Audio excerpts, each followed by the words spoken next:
Now, probably the most telling to you is stories about where it's been used and how it's been used.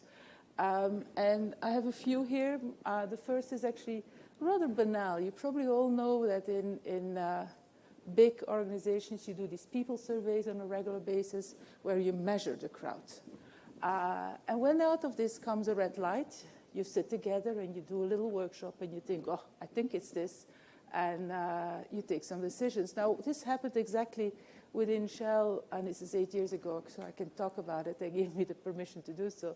There was a red light for a big business unit of 15,000 people, actually the technology guys, on leadership and trust. And they sat together and said, oh, it's our organization which is actually not right. We have to reorganize. And somebody said, well, let's find out. So we had this Synthetron discussions with different layers of the organization, and I think around 600-700 people were involved. So you picked samples which were representative, more or less, and came out that, well, it wasn't all about the organization. It was about the decision process. And there were 4 other key issues that came out. Now, they didn't reorganize. They actually did some other measures, and it's only because they actually went to the crowd to find out, or their employees to find out what actually matters. Another example is IKEA. Very different. This is actually very operational, for example. Now, can you imagine in companies and organizations with distributed shops all over, it's very hard to know what's going on at the shop floor in an organization like that. IKEA introduced a new staff planning system by which the staff planning was no longer done by the boss, but by a system, and there was a staff planner, and there was a whole philosophy behind that, and it was a major change in habits and culture. They launched it, and 6 months later, and then last month, which was like a year later, they actually went back to the shop floor and asked them how things going. Now, again, here in the shop floor, and it's a bit of the question you asked. There is always a training room, so you can always get like 15, 20 people per shop. Now, if you get them from all the shops, 20 people, and you do that twice, you come to very reasonable numbers altogether, and you go in the big hundreds, and you get a good idea of what's going on.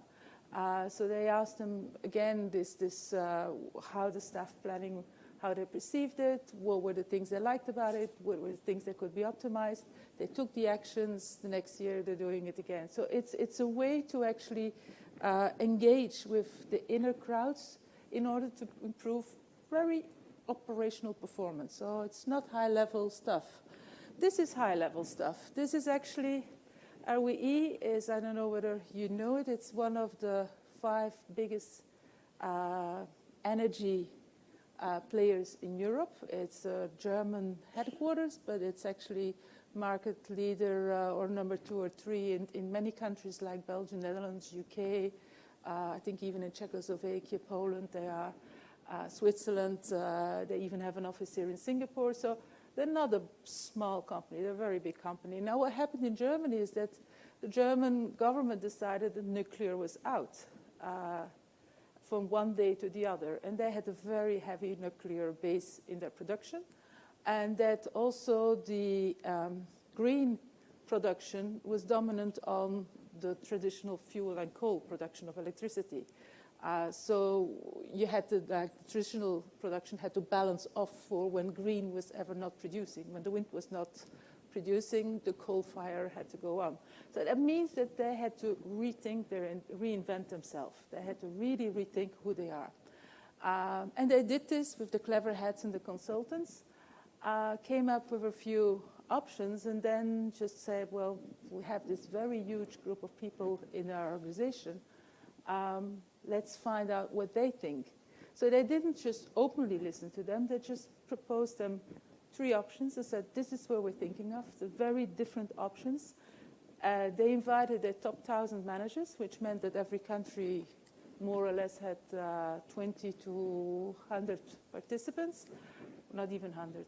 And basically, we had these conversations on these options. And one by the other, they're saying, what are the advantages, disadvantages? Do you believe in it? Can we make it happen? At the end, what option do you prefer? Out of that input was used to then make a choice. It was one of the additional inputs for the manager. Then later on they went back and said, well, we choose this option. Now let's think it through with all of you on how to make it happen. So it's really getting a strategic conversation in the company.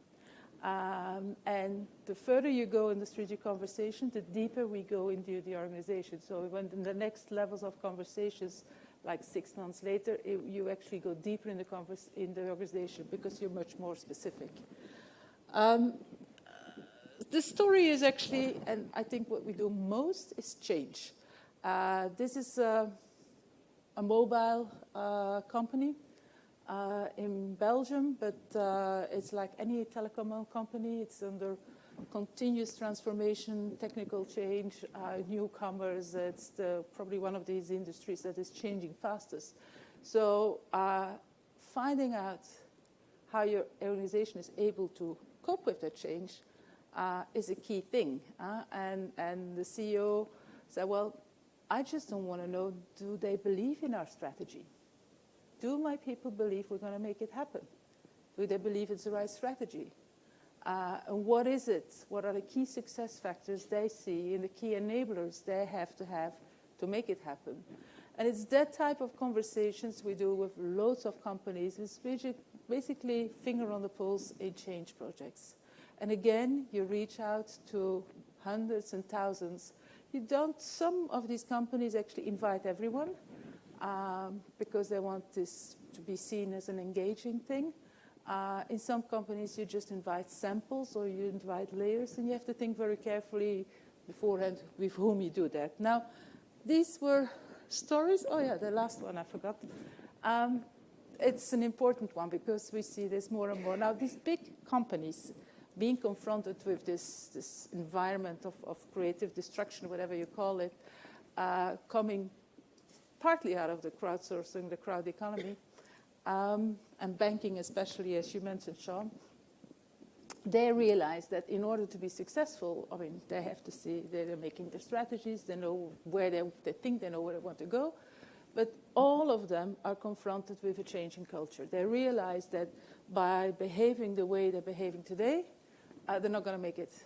And so they're all looking at a culture change. Now, culture change is something where you have then some of these top managers sitting together and they think, well, this is the values we're going to have for the future. Now, it doesn't work like that. It's something which is like a top-down, bottom-up equilibrium you have to. And in BNP, for example, they had these discussions with the top 100. They identified 5 key breakthrough areas where they said, that's how we're going to change in behavior. These are the 5 areas.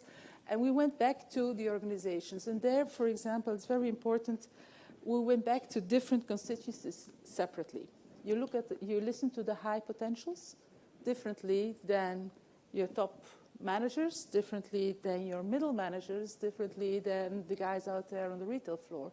They all have a different context, a different environment, different aspirations. And it's important to know where the differences are and what they have in common. Now, we did this. I think it was 3,000 or 5,000 people. No, it was 3,500 people that actually were involved in this crowdsource exercise.